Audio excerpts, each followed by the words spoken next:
Hello, it's Randi Rhodes. Here's a clip from our show, and go to randirhodes.com for the whole thing and a podcast. Buy a stinking podcast.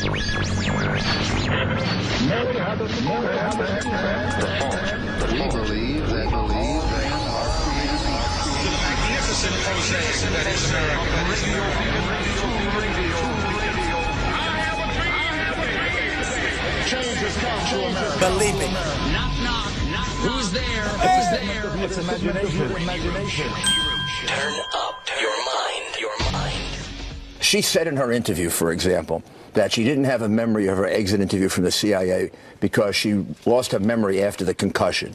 The FBI agents who did that did what any good FBI agent would do. They wanted corroboration of it. They wanted to get the medical records that showed, is she telling the truth? God bless her, she is. Or is she lying? In which case, that's Martha Stewart. You get indicted. They weren't allowed to get the medical records. Yeah, of course. Well, you do that to an honest FBI agent. I mean, just an honest guy doing his job. He gets angry. Yeah. So this has been boiling up in the FBI for some time. I did nothing to get it out. I had no role in it. Did I hear about it? You're darn right I heard about it. And I can't even repeat the language that I heard. Yeah, he's talking to FBI agents, and so is James Kallstrom, who used to run the New York FBI. Rudy Giuliani, let's not forget, was a prosecutor who did a lot of business with the FBI in New York when he was a New York prosecutor, and then he became mayor of New York City, and he did a lot of work with the FBI, especially after 9/11. Okay, that's Rudy Giuliani. Rudy Giuliani was Rudy Giuliani, 9/11, and a piece of punctuation. That's Rudy Giuliani's entire resume. Okay, so, and James Kallstrom used to run the New York FBI, and so Comey did release, the president, well, was Hillary under oath? When you talk to the FBI, we've learned this, you're not put under oath, because lying to an FBI agent is, in and of itself, a crime. It is a violation of, 18, section 1001. They call it a 1001 violation to lie to a federal investigator. Okay, so you don't need to put anybody under oath, but I will tell you this, James Comey, and if you want to read it, please, by all means, have at it, because God knows I sifted through it a long time ago. James Comey released Clinton's FBI interview and all the related documents in the email investigation. And James Kallstrom told Megyn Kelly that he had been talking to 50 different people in the agency and out of the agency, all of whom he said were basically disgusted by her interview, by the latest release by James Comey. Okay, so this was back in September of 2016. And by September 28th, Kallstrom said he'd been contacted by hundreds of people inside the FBI. He said a lot of retired agents and a few on the job, declaring that the agents, quote, involved in this thing feel like they've been stabbed in the back. And then he said, I think we're going to see a lot more of the facts come out in the course of the next few months. That's my prediction. It's his gut feeling. By October, by the end of October, after Rudy Giuliani goes on Fox News and says, we got something up our sleeve, we got a big surprise, I'm talking to FBI agents in and out of the agency, to Lars Larson 2 days earlier, James Kallstrom goes on the TV and said, well, my gut feeling is we're going to get more information. They're going to open this back up. You'll see. It's a gut feeling I have. He's lying. Do you think that Comey is going to do something now? I think there's something happening. I mean, people are asking me, what is this about? I think something big is going to happen. I don't know what it is. In the next 10 days? It's just my gut feeling. In the next 10 days? Yeah, I think so. So he wouldn't have come out unless he knew it was coming out? Well, I think he couldn't hold on to it any longer. Right. Okay? Because who knows? I mean, maybe the locals would have stepped in on this thing. New York City would have done it. That's my take. Who knows? Who knows? Yeah, New York City would have done it. And what he's saying is that Comey is getting pressure from the New York FBI, from the field office in New York. And so when she says he wouldn't come out unless he knew it was coming out, Kallstrom and Giuliani are being leaked to by active FBI agents, and they are threatening to leak that they have Weiner's computer and that there's Huma Abedin emails if Comey doesn't stand up in the middle, 11 days before an election, and say he's reopening up the Hillary Clinton investigation. That is the cabal. That's what the FBI did during the election, because they just didn't want Hillary to win. And when you look at Strozak's text messages, he's saying to another FBI agent in New York. He's saying to her, oh, my God, what if HRC wins? That would be a nightmare. They didn't like her either. The point is they didn't like anybody, but they took active measures to reopen the Hillary investigation 11 days before the election. Now, Kallstrom, here's what you need to know. James Kallstrom was a former Marine before he became an FBI agent. And he started this charity a couple of decades ago. It's called the Marine Corps Law Enforcement Foundation. It was and is the single biggest beneficiary of Trump's promise to raise all this money for the veterans. Yeah. Remember Trump said that he was going to make $1 million donation in May to the veterans? The veterans were the Marine Corps Law Enforcement Foundation, which is James Kallstrom's charity. So for those of you who are like, the Clinton Foundation, all right, go ahead, look into it. You come to me and tell me what the hell. Okay? Because I've looked into James Kallstrom's Marine Corps Law Enforcement Foundation, and they were the largest beneficiary of Trump's largesse, of Trump's, charitable donations to the veterans.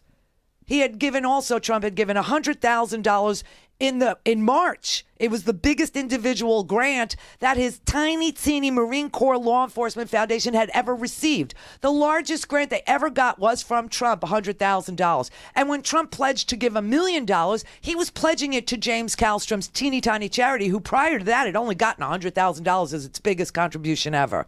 Also, Rush Limbaugh is the director of the Marine Corps Law Enforcement Foundation. Now, I'm not saying they don't do good things. They took the money and they gave away scholarships and they gave aid to veteran families. It's not a bad charity. I'm not saying it's a bad charity. I'm saying that the largest donation was made by Donald Trump to it. Also, the regional vice president for Trump Hotels in New York, also works there. George Pataki, the Republican governor of New York, executive director. No, I'm sorry. The executive director of George Pataki's administration, the vice president of the regional vice president of Trump Hotels in the New York area, he works there. He works there. Yes, I mean, all this was going on. And Jeanine Pirro is also close to Governor Pataki, and she complained that she'd been the victim of the U.S. attorney when the FBI announced that it was looking into her finances when she was running in 2006 to be New York's attorney general. And she hates the FBI. That's why she says they want them frog-marched and there's a cleansing that's needed at the FBI. These people are all connected to the FBI in one way or another. Either they feel they've been victimized by the FBI or they have, been the recipient of Trump's largesse. Oh, my God, this is obviously an issue. But not because of Strozak and Page, who hated everybody equally and bitched about every boss they ever had.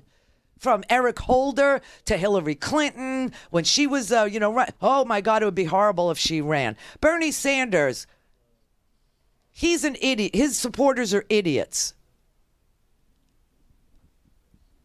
Lindsey Graham, well, he's a closeted gay man. I mean, they hated everybody. That's kind of what you want. Mike in Pittsburgh. Hi, Randy. Hi. You just covered it. It's what I was talking to Howard about. I got it off of you, that whole Marine Corps law enforcement thing. I didn't know if you were going to get to that. It looks like a kickback. It does. You know?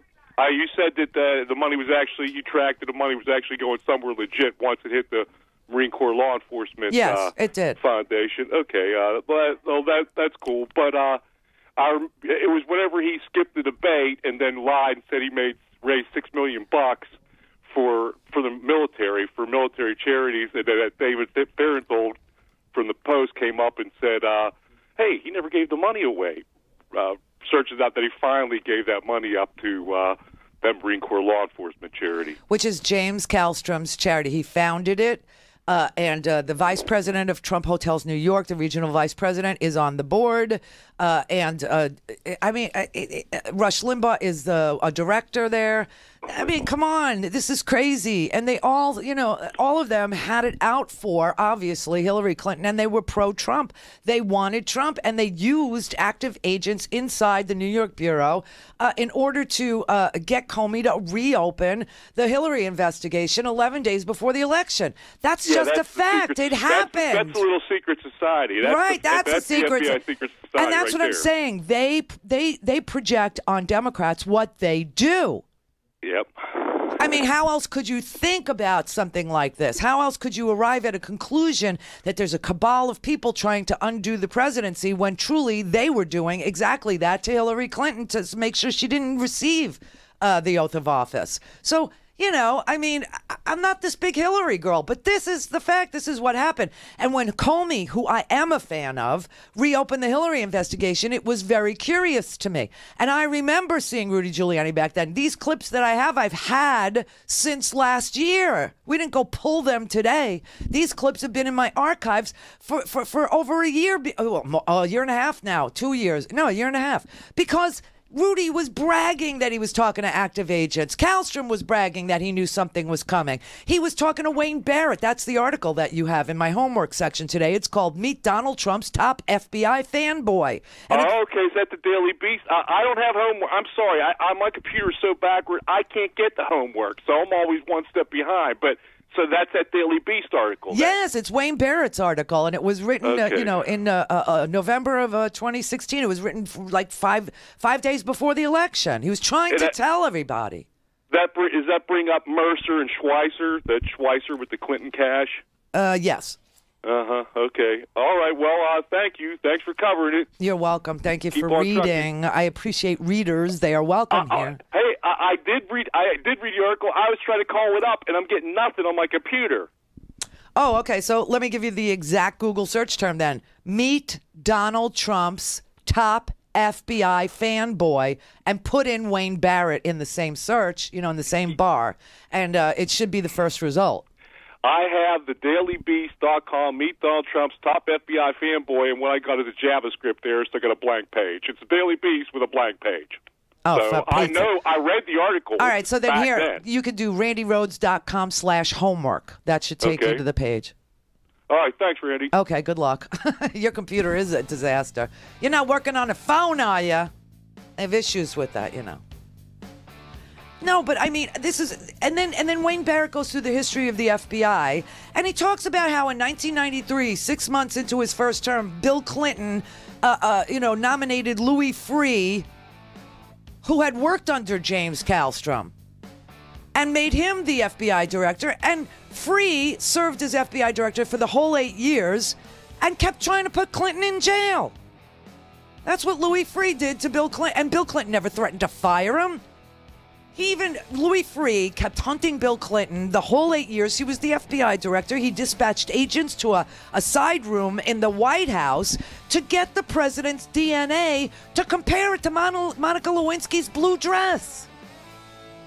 That's Louis Freeh. That was Bill Clinton's FBI director. They've always been hunting Democrats. Go to randyrhodes.com for the whole thing and a podcast. Buy a stinking podcast.